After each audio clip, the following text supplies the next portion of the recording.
வணக்கம்.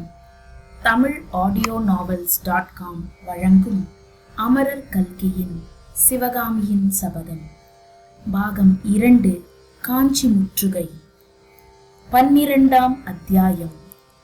உள்ள புயல். வாசிப்பவர் பர்வதவர்தினி.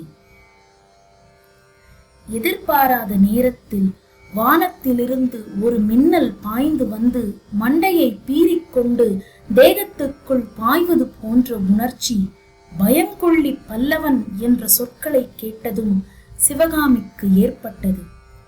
ஆயனரும் திடுக்கிட்டவராய், அடிகளே, என்ன சொல்கிறீர்கள்? பயங்கொள்ளி பல்லவன் யார் என்று கேட்டார். பயங்கொள்ளி பல்லவனை பற்றி உலகமெல்லாம் அறியுமே, நாடு நகரமெல்லாம் பேச்சாயிருக்கிறதே, உங்களுக்கு தெரியாதா? ஆனால் நீங்கள் காட்டுக்குள்ளே இருக்கிறீர்கள், உங்களுக்கு தெரியாதுதான் என்றார் பிக்ஷு. என்ன தெரியாது? யாரை பற்றி உலகம் என்ன சொல்கிறது? ஒரே மர்மமாயிருக்கிறதே என்றார் ஆயனர். ஒரு மர்மமும் இல்லை. உலகமெல்லாம் தெரிந்த விஷயத்தை உங்களுக்கு நான் சொன்னால்தான் என்ன? மாமல்லன் என்று பட்டப்பெயர் பெற்ற குமார சக்கரவர்த்தி நரசிம்ம பல்லவனை பற்றித்தான் சொல்கிறேன். அவன் பெரிய கோழை, பயங்கொள்ளி என்பது உலக பிரசித்தமாயிற்றே. முதலில் வாதாபி சைன்யம் படையெடுத்து விட்டது என்று கேள்விப்பட்டதுமே மாமல்லனுக்கு உடம்பெல்லாம் நடுக்கமடைந்து மயங்கி விழுந்து விட்டானாம். அதுவும் அந்த சமயத்தில் அவன் அரண்மனை அந்தப்புறத்து மாதர்களுக்கு மத்தியில் இருந்தானாம். சக்கரவர்த்திக்கு மானமே போய்விட்டதாம். ஆயனரே, மாமல்லனை ஏன் சக்கரவர்த்தி யுத்த களத்துக்கு அழைத்து போகவில்லை என்று நீர் கேள்விப்படவில்லையா? ஏன் காஞ்சி கோட்டைக்கு வெளியிலே மாமல்லன் வரக்கூடாது என்று திட்டம் செய்துவிட்டு மகேந்திர பல்லவர் போர்க்களம் போனார் என்று நீர் கேள்விப்படவில்லையா? ஓ பொல்லாத பிக்ஷுவே, எப்பேற்பட்ட அவதூறு சொல்கிறீர்! எம்மாதிரி அபச்சாரம் பேசுகிறீர்! 18 வயதுக்குள் தென்னாட்டில் உள்ள பிரசித்த மல்லர்களை எல்லாம் வென்று மகாமல்லன் என்று பட்டம் பெற்ற மகாவீரனை பற்றி இவ்விதம் சொல்ல உமது நாக்கு கூசவில்லையா என்று ஆயனர் சற்று ஆத்திரத்துடனேயே கேட்டார். மகா சிற்பியே, தங்களுக்கு இந்த விஷயமெல்லாம் தெரியாதென்பது எனக்கு தெரியாது. பெரிய இடத்து சமாச்சாரம், நமக்கென்ன கவலை? ஆனாலும் என் வார்த்தையில் நீங்கள் அவநம்பிக்கை கொள்வதால் சொல்கிறேன். அந்த மகாமல்லன் பட்டமெல்லாம் வெறும் கதை. நரசிம்மவர்மனோடு போரிட்ட மல்லர்களுக்கெல்லாம் முன்னாலேயே கட்டளையிடப்பட்டிருந்தது, சீக்கிரத்தில் தோற்று போய்விட வேண்டும் என்று. இப்படியெல்லாம் செய்தாலாவது பிள்ளைக்கு வீரமும் தைரியமும் வராதா என்று சக்கரவர்த்தி பார்த்தார். பாவம், பலிக்கவில்லை. யுத்தம் என்று வந்ததும் நடுங்கி போய்விட்டான். சாக்ஷாத் உத்தரகுமாரனுடைய அவதாரம் தானாம் நரசிம்மவர்மன். ஊர் ஊராக பாரத மண்டபம் கட்டி பாரதம் படிக்க வேண்டும் என்று சக்கரவர்த்தி ஏற்பாடு செய்திருக்கிறாரே, இதற்காக தெரியுமா? முக்கியமாக அவருடைய திருக்குமாரனை உத்தேசித்துத்தான். அடிகளே, நிறுத்துங்கள். குமார சக்கரவர்த்தியை பற்றி இப்படியெல்லாம் கேட்க என் மனம் சகிக்கவில்லை என்றார் ஆயனர். இன்னும் மிச்சமுள்ள உண்மையையும் கேட்டால் என்ன சொல்வீர்களோ தெரியவில்லை. ஆனால் தங்கள் குமாரி சிவகாமி இருக்கும் போது சொல்லக்கூடாது என்று கூறி நாகநந்தி சிவகாமி இருந்த இடத்தை நோக்கினார். சிவகாமி 7-8 வயது சிறுமியாய் இருந்த போது ஒரு சமயம் ஒரு தேன் கூட்டில் கையை வைத்து விட்டாள். கையிலும் உடம்பிலும் தேனீக்கள் கொட்டிவிட்டன. ஒரு நாளெல்லாம் வேதனை அனுபவித்துக் கொண்டிருந்தாள்.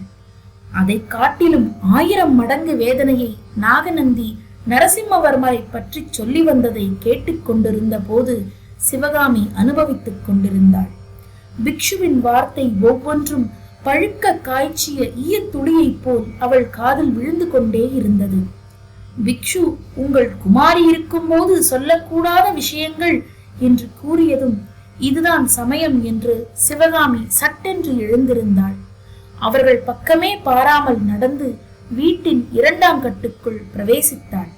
சிவகாமியின் செம்பஞ்சு ஊட்டிய பாதங்களை கதவின் அடியில் இருந்த இடைவெளியில் புத்த பிக்ஷு பார்த்துவிட்டு கொஞ்சம் உரத்த குரலில் சொன்னார். ஆயனரே, உமது குமாரி சிறந்த கலைவாணி மட்டுமல்ல, ரொம்பவும் இங்கிதம் தெரிந்தவள். எப்படி சட்டென்று எழுந்து போனாள் பாரும். நான் என்ன சொல்ல வந்தேன் என்றால், சக்கரவர்த்திக்கு தம் புத்திரன் விஷயத்தில் இன்னொரு பெரிய கவலையாம். பல்லவ குலத்தில் இவ்வளவு இளம் வயதில் இவனைப் போல் ஸ்திரீலோலன் ஆனவனே கிடையாதாம். ஒரு சமயம் மாமல்ல பல்லவன் ஒரு பெண்ணுக்கு எழுதிய காம விகாரம் ததும்பிய ஓலை சக்கரவர்த்தியிடம் அகப்பட்டு விட்டதாம். இதையெல்லாம் உத்தேசித்துதான் மாமல்லனை காஞ்சியிலேயே இருக்க வேண்டும் என்று சக்கரவர்த்தி திட்டம் செய்திருக்கிறாராம். இப்படி நாகநந்தி சொல்லிக் கொண்டிருந்த போது கதவின் அடியில் தெரிந்த பாதங்கள் மறைந்தன. நாகநந்தியும் பிறகு தமது குரலை தாழ்த்திக் கொண்டு பேசலானார். 1000 பேய்களினால் துரத்தப்பட்டவளை போல் சிவகாமி வீட்டின் பின்கட்டுகளை தாண்டி கொல்லை பக்கம் ஓடினாள். காட்டுக்குள்ளே எங்கே போகிறோம் என்ற உத்தேசமில்லாமல் ஓடினாள்.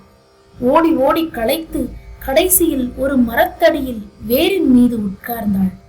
சிவகாமியை பின்தொடர்ந்து மானும் கிளியும் பின்னால் வந்து கொண்டிருந்தன. அவற்றை அவள் கவனிக்கவே இல்லை. மரத்தடியில் உட்கார்ந்த சிறிது நேரத்துக்கு பிறகு ரதி அருகில் வந்து மெதுவாக தன் முகத்தை அவள் கரத்தின் மீது வைத்தது. சிவகாமி அதை ஒரு தள்ளு தள்ளி, சீ தரித்திரமே, பேடை, ஒழிந்து போ என்று கத்தினாள். சந்தர்ப்பம் தெரியாத அசட்டு சுகரிஷி மாமல்லா மாமல்லா என்றது. சிவகாமி கையை ஓங்கி சனியனே மூதேவி என்று அதை அடிக்கப் போனாள். கிளி இறகுகளை அடித்துக் கொண்டு அவளிடம் அகப்படாமல் தப்பிச் சென்றது.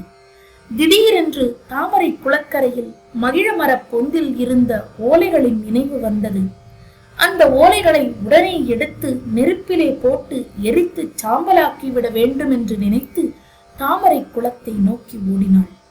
அதிசீக்கிரத்தில் குளக்கரையை அடைந்து உட்காரும் பலகையின் மீது காலை வைத்து ஏறி மரப்பொந்திலே கையை விட்டாள். ஐயோ, அந்த பொந்திலே ஏதாவது நாகசர்ப்பம் இருந்து அவள் கரத்தை தீண்டி விட்டதா என்ன? அவள் முகத்திலே ஏன் அவ்வளவு பயங்கரம்? கையை ஏன் அவ்வளவு அவசரமாய் வெளியில் எடுத்தாள்? இன்னும் கொஞ்சம் மேலே கிளம்பி பொந்திற்குள்ளே உற்று பார்க்கிறாளே, ஏன்? அந்த பொந்து வெறுமையாய் சூனியமாய் இருந்ததுதான் காரணம். காலையில் அந்த பொந்தில் இருந்த ஓலைகள் எங்கே போயிருக்கும்? சிவகாமி அந்த மகிழ மரத்தை ஓடி அடைந்த அதே சமயத்தில் தாமரை குளத்தின் எதிர்க்கரையில் இருந்த காட்டில் புத்த பிக்ஷு விரைந்து வந்து கொண்டிருந்தார். மரப்பொந்தில் அவள் கையை விட்டு வெறுங்கையை வெளியில் எடுத்ததை அவர் பார்த்தார்.